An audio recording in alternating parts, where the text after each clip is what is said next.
पीले दांत वाली बहू। रंजना कभी ब्रश नहीं करती थी। उसे कितनी बार उसके माँ बाप ने डांटा, लेकिन उसका कोई असर उस पर होता ही नहीं था, जिस कारण से उसके दांत पीले पीले हो जाते हैं। शादी के बाद। अरे बहू, वैसे तो तुझ में कोई कमी नहीं है, पर तेरे दांत इतने पीले कैसे हैं बेटा? कैसे मतलब? कोई सर्जरी थोड़ी ना कराइए। वो तो क्या नाम, मैं ब्रश नहीं करती थी तो पीले हो गए। अब क्या करूं? आप कहें तो लाल करवा लूं या फिर काले? यार ये क्या है, क्यों माँ से लड़ रही हो? लड़ रही हूँ? अरे मैं लड़ रही हूँ या ये बोल रही है कि दांत पीले हैं, पीले। अरे तपस्या थोड़ी ना की है इन्हें पीले करने के लिए। बकायदा ब्रश नहीं किया है 20 साल तक, तब जाकर। छी, कैसी बात कर रही हो? ये उस वक्त तो पीले नहीं थे जब हम लोग तुम्हें देखने आए थे। अरे तब साफ करवा लिया होगा डेंटिस्ट के पास जाकर। अब देखो कैसे पीले पीले लग रहे हैं। रंजना सास की तरफ गुस्से से देखती है।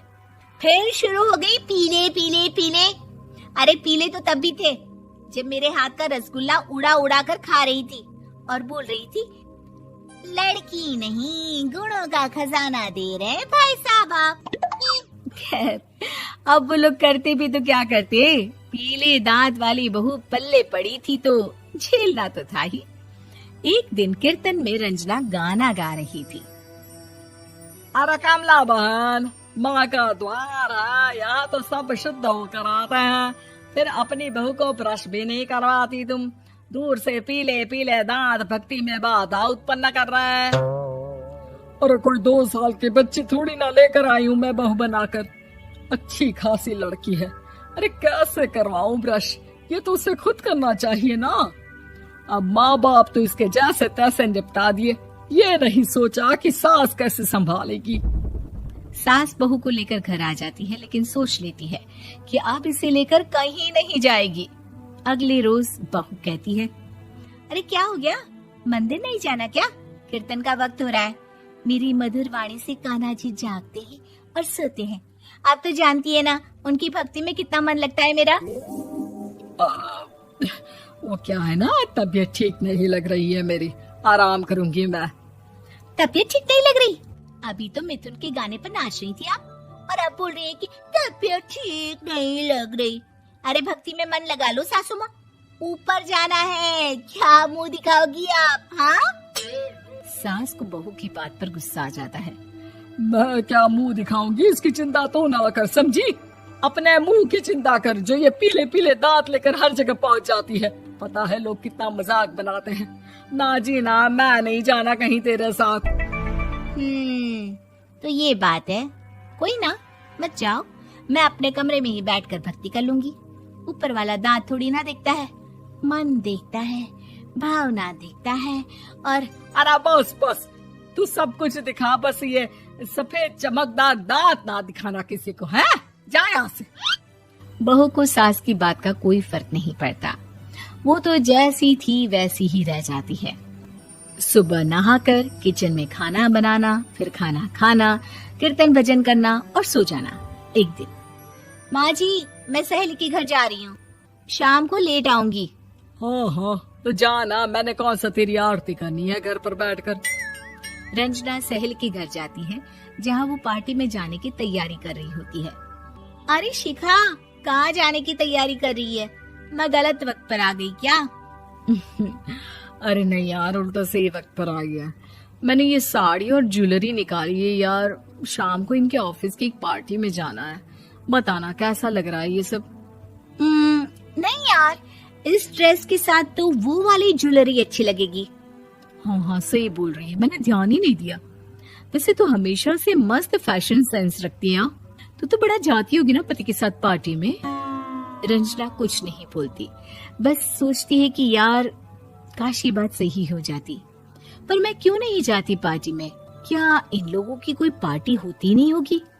रंजना घर आती है और रात में पति से सवाल करती है, एक बात बताइए, आप मुझे किसी पार्टी में क्यों नहीं ले जाते? क्या आपके यहाँ ऑफिस में पार्टी नहीं होती?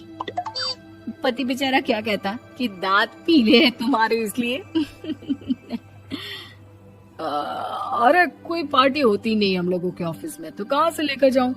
और मार्केट, मॉल, कहीं वीकेंड घूमना, कहीं तो। अरे यार, सारे हफ्ते में एक छुट्टी मिलती है, तो सोचता हूँ कि आराम ही कर लूं। क्यों? रंजना मन मार के रह जाती है। पहले कभी सास के साथ मंदिर जाया करती थी, लेकिन वो भी सास ने ले जाना बंद कर दिया। घर बैठी बैठी रंजना बोर हो जाती है। तभी उसे आइडिया आता है और वो मायके जाने का सोचती है। सासू माँ, 2 दिनों के लिए मम्मी के घर जा रही हूँ। अच्छा ठीक है, आराम से जा। और हाँ, माँ से कुछ अच्छी आदत सीख कर आना कि कैसे शरीर के हर भाग की तरह दांतों की सफाई भी जरूरी होती है, समझी? शुरू हो गई ना आप। वो लोग आपकी तरह नहीं है कि छोटी छोटी बात का बतंगड़ बना दे। उन लोगों के लिए मैं मायने रखती हूँ, ना कि मेरे पीले पीले दांत। रंजना माँ को बिना बताए उन लोगों को सरप्राइज देती है, लेकिन जैसे ही वो दरवाजे पर पहुंचती है, अंदर देखती है कि घर वाले कहीं जा रहे होते हैं। अब माँ, काश रंजना दीदी के दांतों वाली प्रॉब्लम नहीं होती, तो वो भी हम लोगों के साथ चलती ना बुआ जी की बेटी की शादी में। हाँ बेटा, लेकिन अब उसे कौन समझाए कि उसको उसके पीले दांत नहीं दिखते, लेकिन उसके आसपास के लोगों को कितना एम्बैरेसिंग फील कराते हैं। मुझे तो कितनी बार उसके स्कूल की टीचर ने शिकायत की कि उसके साथ कोई लड़की बैठना भी नहीं चाहती, और ना ही कॉलेज में कोई उससे बात करना चाहता था। लेकिन पता नहीं क्यों उसे ये बात समझ में ही नहीं आती। कोई कमी नहीं है उस लड़की में, बस यही कि दांत पीले हैं। वो तो भला हो जीजाजी और उनकी माँ का, जो दीदी को जैसी है वैसे ही रखा हुआ है। रंजना को अपने घर वालों की बात सुनकर बहुत दुख होता है। वो सोचती है कि वो क्या करे, लेकिन फिर वो सीधा डेंटिस्ट के पास जाती है, अपने दांत चमकाती है और कसम खाती है कि वो रोज ब्रश करेगी। अरे क्या हो गया? तुम तो 2 दिनों के लिए गई थी ना, पर कोई ना, अच्छा है, चलो आ गई तो। रंजना सास के सामने आकर खड़ी हो जाती है और पूरी स्माइल करती है, उसके चमकदार दांतों को दिखाती हुई। है? चले मंदिर। माँ, मुझे माफ कर दीजिए, मैंने आप लोगों को बहुत एम्बैरेसिंग फील करवाया। मैं आज से रोज ब्रश करूंगी।